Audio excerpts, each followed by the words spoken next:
Welcome to week 6 of Regathering. This is our study in the book of Philippians, a journey that we're taking together this summer through Paul's letter to the church at Philippi. And as we dive into week 6, we have turned the corner towards the end of this study, which will wrap up in August. And we get to a point in the letter where Paul gets very personal. And I think this is a time for us to really appropriate Paul's message to us in such a way that we are aware of the implications that Paul's theology has in our personal lives, not just individually, but communally as a church. As we regather, how do we appropriate the model of Christ's humility and exaltation? We've seen a couple of models in Timothy and in Epaphroditus in last week's video. This week, we get into Paul's own biography. And I've titled this week, That I May Know Him, which is based on Philippians chapter 3, verse 10. I think if we take one thing away from this journey through Philippians, this may be the core of it. I think that theological driving, the engine of Paul's letter to the Philippians is that Christ passage in chapter 2, the humiliation and exaltation of Christ. This here, though, is that component that I may know him, that we may know God personally, intimately, and that through that knowledge we experience the transformative power of God's grace in our lives. As each individual journeys together on this pathway to a deep knowledge of God, we come closer together to one another, despite differences we might have in opinions, in experiences, in perspective about life, about the direction we might think the church ought to go. As we look to God and have that intimacy of relationship with him, we are drawn together on this pathway. So let's dive into our study in Philippians chapter 3, starting in verse 2, and we'll be going to, let's see here, to verse 16. So let's talk about Paul. He describes these opponents he has in Philippi that we might refer to as the Judaizers. There's this play on circumcision, and circumcision being a boundary marker between Jewish believers and Gentile believers. Part of the controversy that was resolved in the Jerusalem Council in the middle of Acts was the coming together of these two cultures into one church. And that the one culture, the Jewish culture, couldn't demand of the other that it begin its faith journey by appropriating the cultural heritage of the other. It's an important point. So what is this? This is circumcision. This is the food laws. This is the holidays that are celebrated in Judaism. Instead, there were certain parameters that were set up where offense wouldn't be given by the Gentiles as they become enfolded with the Jewish believers.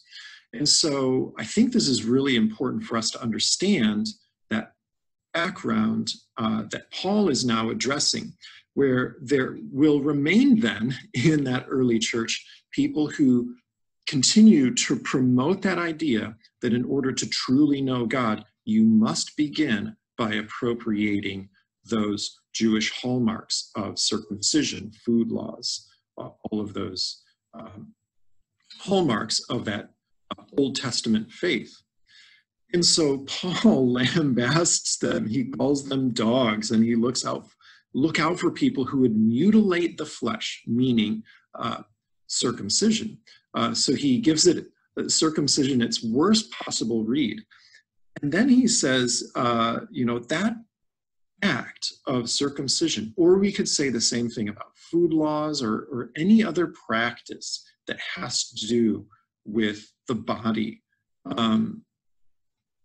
What he says is that's putting confidence in the flesh. And now he goes on to say, if anybody has the ability to put confidence in their flesh, it's Paul. So I myself can have confidence in the flesh. And then he goes on in verse 4 to say, though I myself have reason for confidence in the flesh also, he goes into now a litany, his biography, his CV or resume of why he himself was such a great person. Because he was circumcised on the 8th day of the people of Israel, tribe of Benjamin, a Hebrew of Hebrews, as to the law, a Pharisee, as to zeal, a persecutor of the church, as to righteousness, under the law, blameless. And he was the best of the best. And yet that was all placing confidence in the flesh. And he came to a point of realization that there's no place for that. If I am to truly know God, my biography, my CV, my resume means nothing. That's all got to be discarded. The model of Christ-like humiliation, of pouring out myself, means looking at that resume of whatever greatness I feel I have accumulated in life, of getting rid of that, because all that's going to do is stand in the way of me having a good relationship with God. And so that's what he goes on to communicate. Whatever gain I had, I counted as loss for the sake of Christ. It's a radical idea of discipleship to Christ, to look at our personal narrative, which is important. It is significant, those things that we've accomplished. Paul couldn't have been who he was had he not attempted to be a Hebrew of Hebrews, a Pharisee, a zealous person, personally righteous according to the law. And yet all of that accomplishment, he accounts that as loss for the sake of Christ. He considers it rubbish, which is a somewhat mild word. It's defecation. In light of the image of Christ that we are being made into, that's where true value resides. That's where self-worth resides, is in being conformed to the image of the Son. And so we have this picture of Christ's humiliation as the theological engine room of this letter. And now Paul is personally appropriating that, making the connection of his own biography with this perspective that means nothing. That's to be shredded, and we are nothing, and therefore now can be built into Christ's likeness. And he says that he will now press on toward the goal for the prize. I have here a vase with a depiction of these athletes running in a marathon maybe, or some kind of sprint. And that Greek model of personal training in order to run as fast as you can in order to attain a prize. It's that effort, that training, that whole body, soul, mindset, will, commitment to your personal training that he has in view here. That he is going to set that goal. I want to be close to God in Christ Jesus, to model myself so closely after Christ, to follow in his footsteps so closely that I gain that intimate knowledge of God through that. It's quite a goal, and I think there's much to be made of this idea. Something that you could do as a personal response to this would be maybe journaling, taking some time to write out your personal resume or to narrate a history of you, thinking about the epochs or ages or eras of your life, childhood, college, career, retirement, whatever stage of life you're at, to really think through, well, who was I? What did I accomplish? What did I think of myself? What kinds of challenges did I face and overcome? That retrospective, to really come to terms with who I am.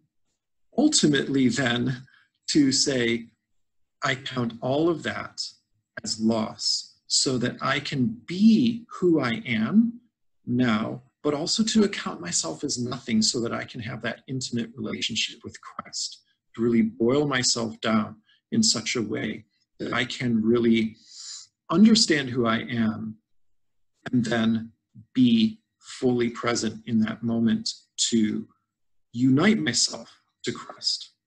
And then have a prospective time of meditation. Where am I heading? Now that I see that the true goal of life is to know God, and the pathway to know God is to follow in the footsteps of Christ. Personal humility that will ultimately lead to glorification, exaltation, which we could say is that intimate knowledge of God, so intimate that the light of God starts to shine and resonate in our own lives. I think these two moves, retrospective, prospective, can be very powerful in our lives to give us a sense of direction, of understanding ourselves pretty deeply in light of who Christ is. I have some questions for us this week. I realized after sending the video last week that I never created a panel for our questions. So you can find the week 5 questions online, but I've put this week's questions on a slide here. So the first one, how does Paul's personal biography exemplify his understanding of Christ's humility? And I refer to Philippians 2:5-11 here. How do you put these things together? I've taken a stab at trying to piece it together as you study Paul's biography in light of Christ's humility. Maybe there will be some things that stand out to you, words, phrases, images, ideas that stand out. Question 2, is there a connection between 3:10 and the Eucharist? This is something that I've been exploring myself, and I'd be interested to get your thoughts on it when we meet together. I may know him in the power of his resurrection and may share his sufferings, becoming like him in his death. If we view the Eucharist as this moment where we reenact Christ's death on our behalf and our joining into that moment of sacrifice, sharing in his sufferings is this idea that we can take to the table, where we ourselves are receiving this moment where we commemorate, celebrate, partake in Christ's sufferings. And we would say what Christ is, we are consuming, taking it into ourselves. You become what you eat, right? And so as we take into our own bodies Christ, we are receiving in ourselves, yes, the blessing, that means of grace that God has provided, where we receive blessing as recipients. But we're also taking into ourselves this model of Christ-like suffering, where we're saying, what I see in Christ, I am taking that into myself so that I can be nourished for the journey of following Christ. It's ideas that I've been exploring. I may be putting things together that don't belong together. I'd love to hear your thoughts. Do you see a connection there?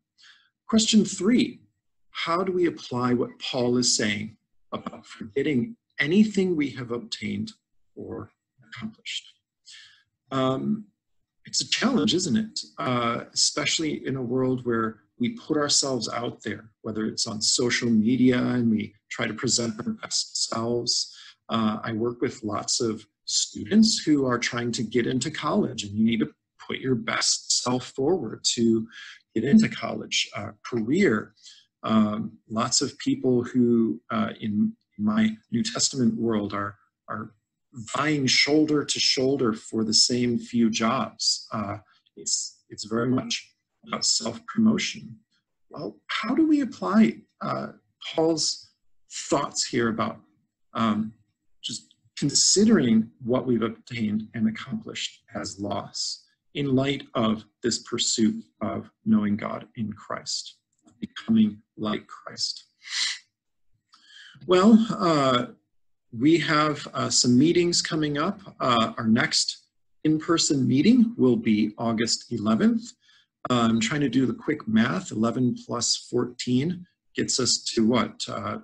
25, the 25th, is that right? Would be then the last meeting we have in person.